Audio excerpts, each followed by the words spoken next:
Hey guys, it's Tarkin coming at you with another game of Minecraft, and like all things in life, I had a plan, and then it changed.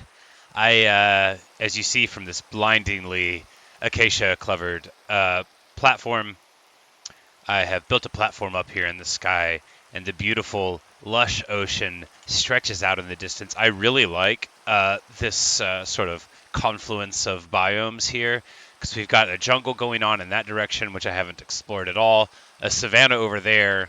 All the trees you see there are recent plantings. I've cut a lot of them down. I got a couple hundred acacia logs. And then I worked a little bit on the village. Villagers keep getting stuck, so I kept having to chisel places in the wall for them. A couple extra beds, nothing crazy, but a lot of planting over there. And then I got some great comments about how enchantments and stuff worked, and I was reminded of my obligation to build the library. So I wanted to wait up here for the sun to rise. And as luck would have it, I didn't actually know how close it was to sunrise. The sunrise plan had been chopped. I wasn't going to do it for a video. I just wanted to see it sort of come in beautifully over. But as I was waiting for it, I saw there in the distance a lot of light. There's smaller little sea cucumber lights there, but that looked like a bunch, so I wanted to go and check it out.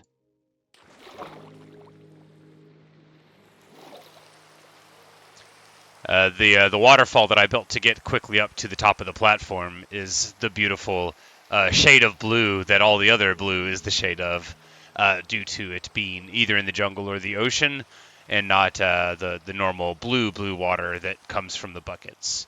Because that was pre-existing water. I don't think I drew it from this ocean at all.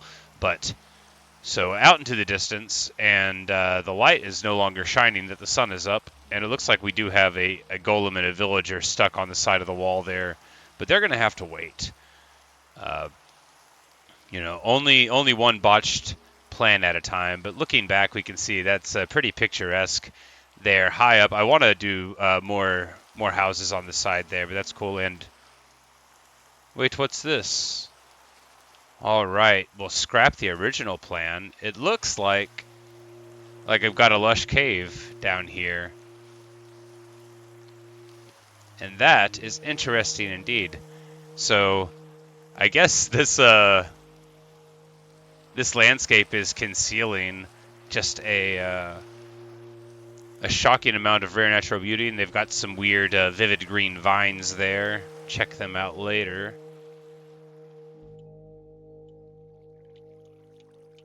Oh no, my boat! It's about to lose it. Alright, so we've got axolotl freely swimming in the ocean. Truly, this is the greatest of all discoveries. So yeah, that's pretty cool indeed.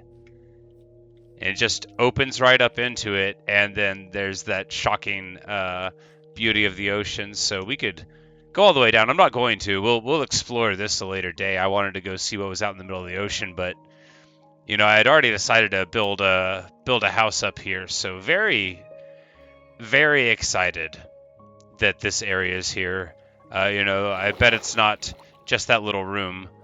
The other lush caves, there were lots of places to go to. So pretty cool. And these axolotl are just menaces. My boat sank.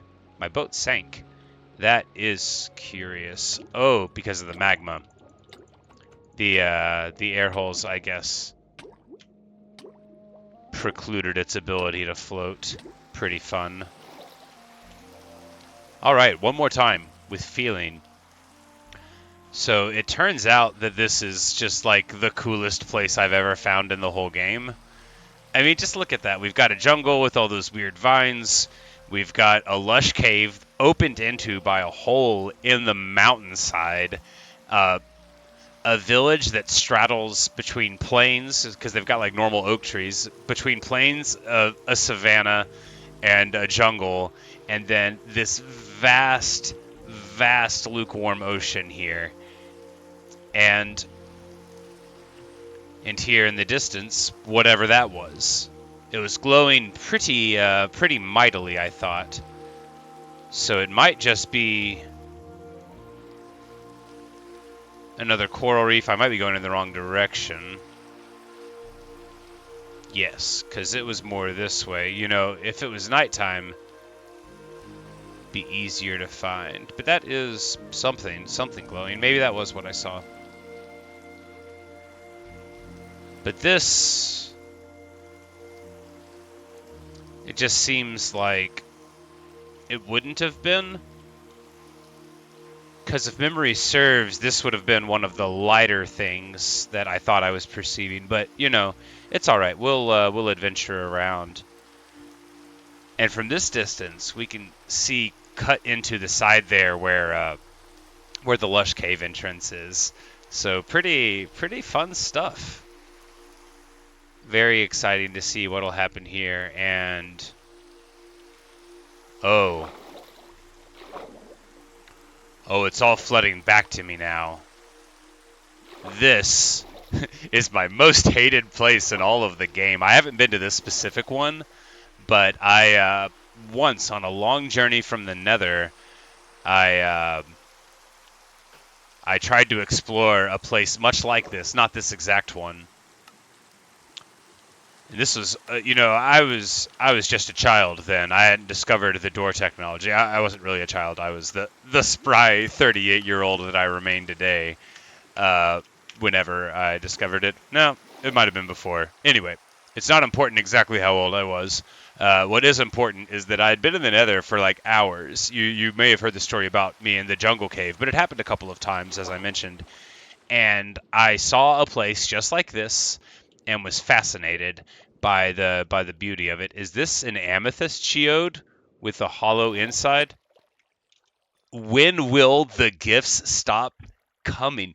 This is very cool. I don't have any torches. That's pretty bad practice, but this is like how fun.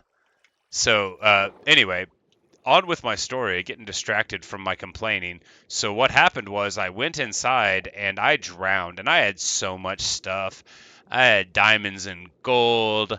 I was a Tom Waits song, just running around everywhere. This is before, as I have stated, I discovered the valuable door technology, and I was still playing in Bedrock, and I think it's a lot easier to drown in Bedrock. I was also like kind of lost. What is this made out of? Dark prismarine. I'm going to take it. I am going to put a door down and then take it. Okay.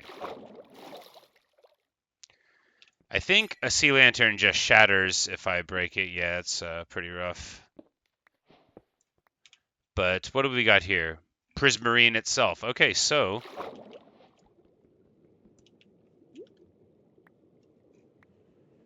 this structure is supported by pillars. It is not doesn't have any sub rooms underneath it. It doesn't look like, so that's important information. We'll know that we're not trying to find like a secret compartment, at least from where we can see right there. But now we'll just grab our door and keep on keeping on. But going through these little twisting passages, I can definitely remember why I died in the other one, because it's easy to get turned around.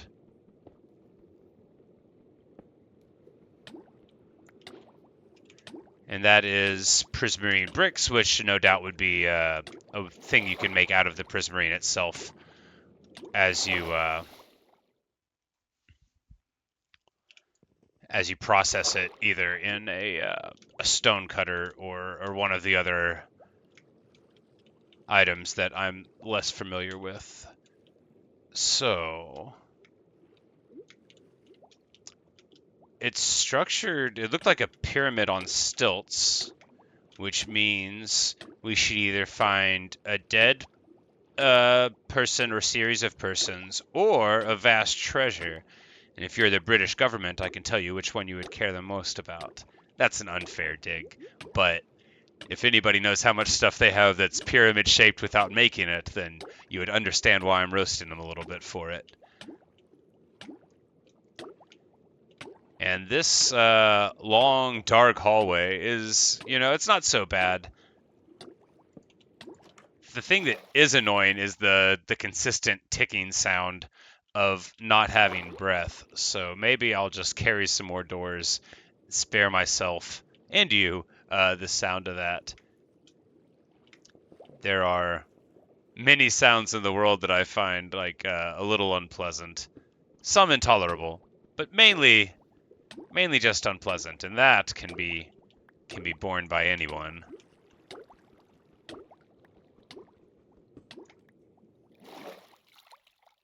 But I knew, due to the principles of water, that I would eventually ruin my ability to breathe here. Alright, so that is the wing on that side. A little bit of it.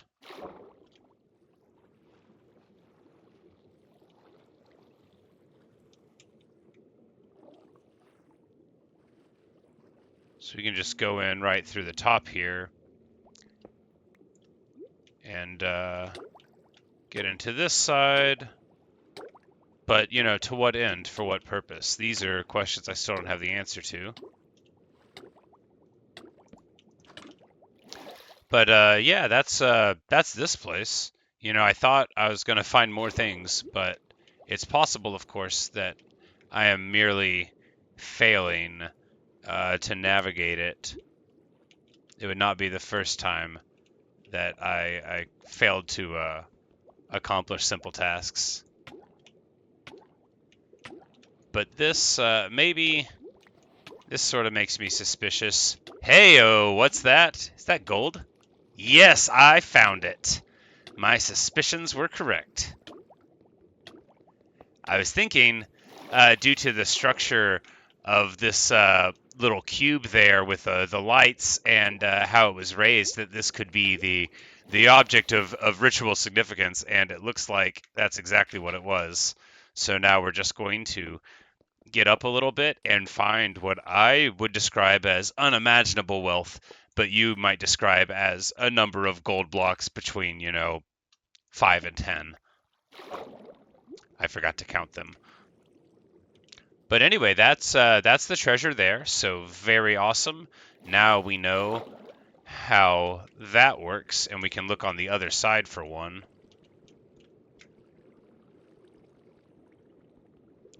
This is basically, you know, that's going to be good information because now I'm going to know what to look for in general. You know, we're going to be looking for those raised cubic structures. We might be expecting one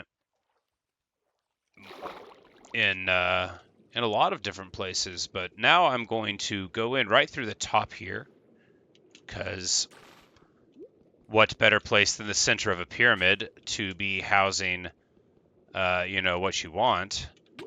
And it looks like we've got, well, you know, a room. Not the kind of room we were looking for with like the high stylization, but a room.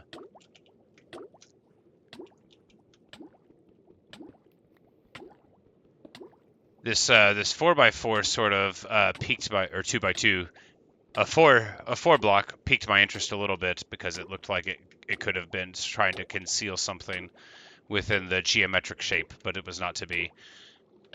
And, well, fascinating. This structure, it's not a, you know, it doesn't have empty space in the middle. That one that I was looking at there didn't, rather. So we could tell from that we, you know, because it didn't have an empty block in the middle, we weren't going to be able to get any new information from it. But yeah, that's what this place is, I guess. It is a